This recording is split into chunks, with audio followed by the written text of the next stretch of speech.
మనం ఎందరో సెలబ్రిటీల గురించి స్టార్ల గురించి మాట్లాడుకుంటాం కానీ సమాజంలో నిశ్శబ్దంగా పోరాటం చేస్తూ ఎందరో ఆడబిడ్డలకు ధైర్యాన్ని ఇచ్చే నిజమైన హీరోల గురించి చాలా తక్కువగా తెలుసుకుంటాం. ఈరోజు మనం మాట్లాడుకోబోయేది ఒక మహిళా కానిస్టేబుల్ గురించి.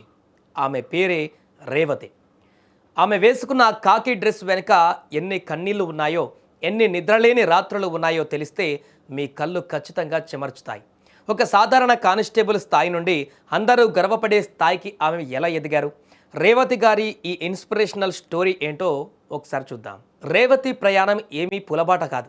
ఒక మధ్యతరగతి కుటుంబం నుంచి వచ్చిన ఆమెకు చిన్నప్పటి నుంచే ఏదో సాధించాలనే తపన ఉండేది.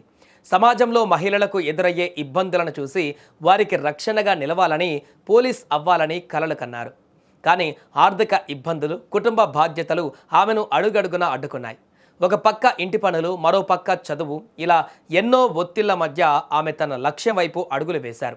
ఆఖరికి తన కష్టానికి ప్రతిఫలంగా పోలీస్ కానిస్టేబుల్గా ఎంపికయ్యారు. పోలీస్ ఉద్యోగం అంటే కేవలం డ్యూటీ చేయడం మాత్రమే కాదు, అది ఒక సామాజిక బాధ్యత అని రేవతి గారు నమ్మారు. ఆమె విధుల్లో ఎంత కఠినంగా ఉంటారో ప్రజల సమస్యల పట్ల అంత సున్నితంగా స్పందిస్తారు.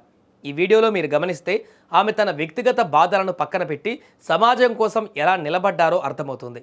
చట్టాన్ని కాపాడడంలో వెనకడుగు వేయకుండానే ఆపదలో ఉన్నవారికి ఒక సోదరుల, ఒక కూతురులా అండగా నిలిచారు. అందుకే ఈరోజు ఆమె పేరు సోషల్ మీడియాలో ఇంతలా మారుమోగిపోతుంది.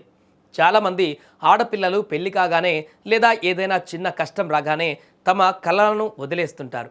కానీ రేవతి గారు అలా చేయలేదు. పరిస్థితులు మనల్ని ఆపకూడదు, మన సంకల్పమే మనల్ని నడిపించాలి అని ఆమె నిరూపించారు. కానిస్టేబుల్ రేవతి గారి కథ కేవలం ఒక పోలీసు ఉద్యోగి కథ కాదు. ఇది ఓటమిని ఒప్పుకొని ఒక అబల సబలగా మారిన కథ. కష్టపడితే ఆకాశమే హద్దు అని చూపించిన ఒక ధీర వనిత కథ. రేవతి లాంటి వ్యక్తులు మన పోలీసు వ్యవస్థలో ఉండడం మనందరికీ గర్వకారణం. ఆమె ప్రయాణం చూశాక మీకేమనిపించింది?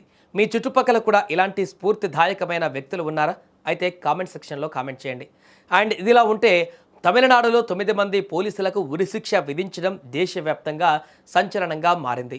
పోలీసులకు ఉరిశిక్ష విధించారంటే వాళ్ళు ఎంత పెద్ద నేరం చేశారనేది చర్చనీయాంశంగా మారింది. అంతేకాదు దోషులకు 2 ఉరిశిక్షలు విధించారు. ఈ కేసులో తీర్పు వెలువరించడానికి ముందు జడ్జి మాట్లాడుతూ ఇది సాధారణ నేరం కాదన్నారు.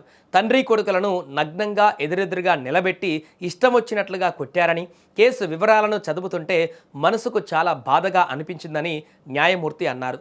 దోషులకు జీవిత ఖైదు విధిస్తే ఆ శిక్ష భయాన్ని కలిగించదని, మరణశిక్ష విధించడమే సరైనదని ఆయన అన్నారు.